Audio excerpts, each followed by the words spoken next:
or 80295. 92 to 95 FM, 810 medium wave, and on digital radio, BBC Radio Scotland.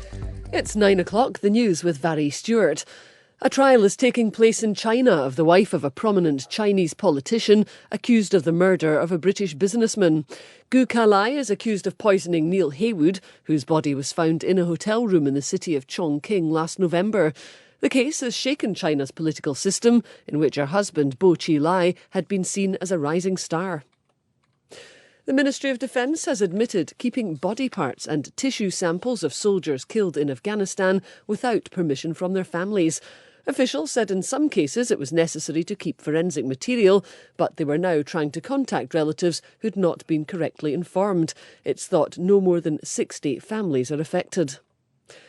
Potato farmers are gathering in Dundee for a major industry conference. The focus will be on Scotland's cool, wet summer, which has led to a reduction in the potato crop this year. Ewan Caldwell is a farm manager for the James Hutton Institute. Right from planting, it's been very wet. We've had a lack of sunshine. There's been a lack of temperature. The disease issues have been particularly bad. We've probably lost yield already. I think we won't get that back, particularly if there's areas of fields being waterlogged, and there has been a lot of that. Harvest now could be challenging if it doesn't dry up in itself, never mind the yield. Getting the potatoes out the ground are going to be everybody's next focus, really. The 66th Edinburgh International Festival begins today. The 3-week-long event will include major shows at the Royal Highland Centre at Ingliston, as well as venues in the city centre. This year's festival will include performances by almost 3,000 artists from 47 nations. A rescue mission's taking place in Antarctica amid bitter winter conditions to help an American scientist taken seriously ill at a US base there. American officials say the scientist may need immediate surgery. An Australian medical team is reported to have managed to land on the icy runway. That's the news now. Jeff Webster is here with the sport. The Scottish sailor Luke Patience goes for gold at the Olympics at lunchtime. Along with partner Stuart Bithell, they're up against Australia but are guaranteed the silver. Usain Bolt bids to add the 200 to the 100 metres title tonight. Manager Neil Lennon said he was proud of his players as they beat Helsinki 4-1 in aggregate to reach the playoff round of the Champions League. It's the playoff round of the Europa League for Motherwell as they lost 5-0 overall to Panathinaikos in Athens. Dundee United start their tie against Dinamo Moscow at 2-2. We've got commentary on medium wave from 5. And golf's final major of the year, the US PGA Championship, gets underway later today at Kiowa Island in South Carolina. Now we'll have more from the Olympics in an hour's time. Andrew Watson is a travel. Thank you, Jeff. Well, slow traffic both ways on the eastern stretch of the M8 between Junction 3 Livingston and 2 Newbridge. That's through roadworks. And a bit stop-start still on the city-bound or eastbound Kingston Bridge in Glasgow. And in Glasgow itself, the traffic lights are out of action at the Gallowgate at the Forge Junction. To the A85 Creef Road at Comrie, you'll find stop-go boards are in place for carriageway repairs. Back up to the northeast for more roadwork news in Aberdeen. A section of Eday Road is closed to allow traffic lights to be installed at the junction of Eday Road, Stronsay Drive and Stronsay Place. There are also temporary lights at the junction of Jesmond Drive and Jesmond Avenue. And South Anderson Drive still busy but moving out of town at the Bridge of Dee roundabout. And a reminder, the road closure in place at Grange Pans and Bowness between the junction of Grange Pans Cowden Hill Road and Grange Pans Philpinston Road. It's expected to be there all day. Local diversions are in place. And in Orkney, the Doonby Agricultural Show is on today. A special bus timetable will accommodate you. Buses will run from Kirkwall to Harry Road End to Doonby. And that's BBC Radio Scotland Travel. And the weather, any mist or fog will burn off quickly with a mainly dry start with fine spells of sunshine. The best of the sunshine once again will be across western, central and southern Scotland. Starting off cloudy in the northeast and the far north, however the cloud will thin and break and it'll brighten up. Holding on to more in the way of cloud over Shetland with the odd passing shower, although there will be some brightness. Here we'll see highs of 19 Celsius, 22 Celsius for Glasgow in the southwest, and winds will be light and variable in direction. That's the news. I'll be back with an update at 10. 0500 92 95 00.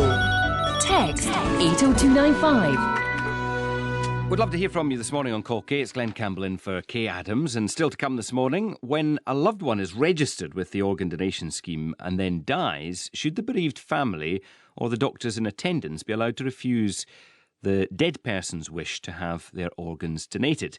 A medical ethics expert has said that families sometimes refuse to comply with the wishes of their loved ones and that it's unethical for doctors to comply with this veto. What do you reckon? 0500 92 95 00 is the number to call, or you can text us on 80295. Should bereaved relatives and doctors be allowed to veto organ donation?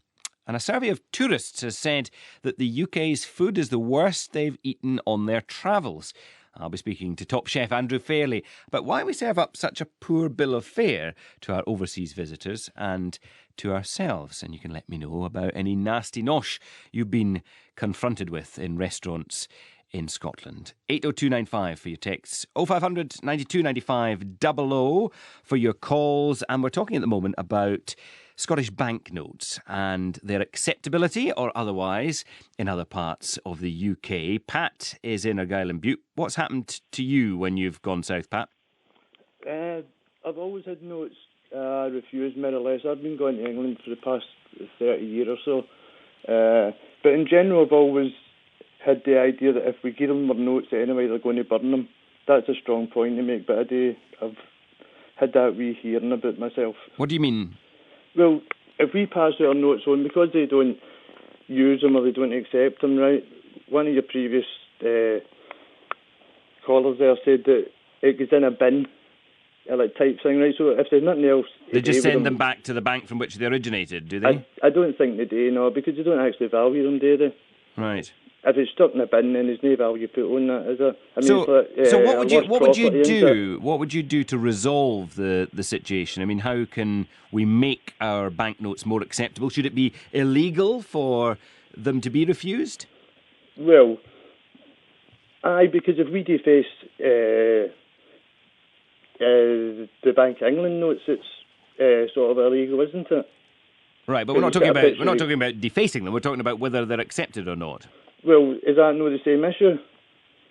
Well, we're talking about whether somebody will take your money in a shop or in some other business transaction. Right. And if they don't, what do you think we should do about that? Well, I think that should be up to the banks, really, then, because, I mean, with the amount of money that we add to the economy, then there should be a value on Scottish money, should there not? OK, thanks very much indeed for that call, Pat. Nice to hear from you this morning. Lots of texts coming in. Archie in Dumbarton, if we stopped printing our own banknotes, we'd lose our identity. I'd rather join the euro than give up our Scottish notes. I suppose not printing Scottish money would be one way of solving the problem, but perhaps we need stronger measures taken against those who do refuse our cash. 0500 92 95 00 if you'd like to chip in on that, or 80295 for your text. David in Ayrshire says, if we stopped taking English banknotes, it wouldn't take them long to change their mind. Bob T in Crieff says, Bank of Scotland is older than the Bank of England. Keep the notes going. History demands it. What do you think? I'd also be interested to hear from you if you've had an experience recently or perhaps a little bit in the past of travelling to London or elsewhere in the UK and having somebody look pretty closely at your Scottish banknotes. Did they accept them or not? Did you have to persuade them? What did you do when somebody said no? 0500 92 95 00 80295 for your text. Of course, as we were discussing a little while ago with Jonathan Davies, wealth manager and economist, an exiled Scot in London, Scottish banknotes aren't actually legal tender, are they? Well, see, that's exactly the point. And as I think Mr. Cochrane also said, if you're, say, in deepest, darkest England and you bring out a Clydesdale banknote, they've probably never even heard of the Clydesdale Bank. They probably think it's some kind of a cow or a horse. It's monopoly money as far as many people are concerned in England. And the wider point is this. The Royal Bank of Scotland, the Bank of Scotland, they're basically owned by the country now because they're so bankrupt. The Clydesdale Bank and the Yorkshire Bank are part of the National Australia Bank. They're also pretty well bankrupt. So, why don't we just sort out the problem, get rid of these notes altogether? It'll be a cost-saving exercise. It actually will help in many ways. I'm sure at least some in those banks might dispute that they're nearly bankrupt. But let's park that for the moment. And I just want to share with people a note here from the Committee of Scottish Clearing Bankers. They ought to be the experts on all of this. And just to confirm what Jonathan was saying, Scottish banknotes are legal currency. That is, they're approved by the UK Parliament. However, as Jonathan was saying, Scottish banknotes are not legal tender, not even in Scotland. In fact, no banknote whatsoever, including Bank of England notes, qualifies for the term legal tender north of the border, and the Scottish economy seems to manage without the legal protection. But should we go down that route, Jonathan, do you think, and just make it very clear in law that these notes are acceptable and that refusing them is unacceptable? It's a point of view. My own personal opinion is that the status quo is a minor niggle to Scots people who travel into England. A minor niggle? What? Well, yes, it is a minor niggle, because the reality is they could go into any bank and hand over their Bank of Scotland notes and get Bank of England notes. Okay. So it's a minor niggle. They can easily sort it out. I hear you. Thanks very much indeed for talking to us this morning, Jonathan Davies. A minor niggle, says he.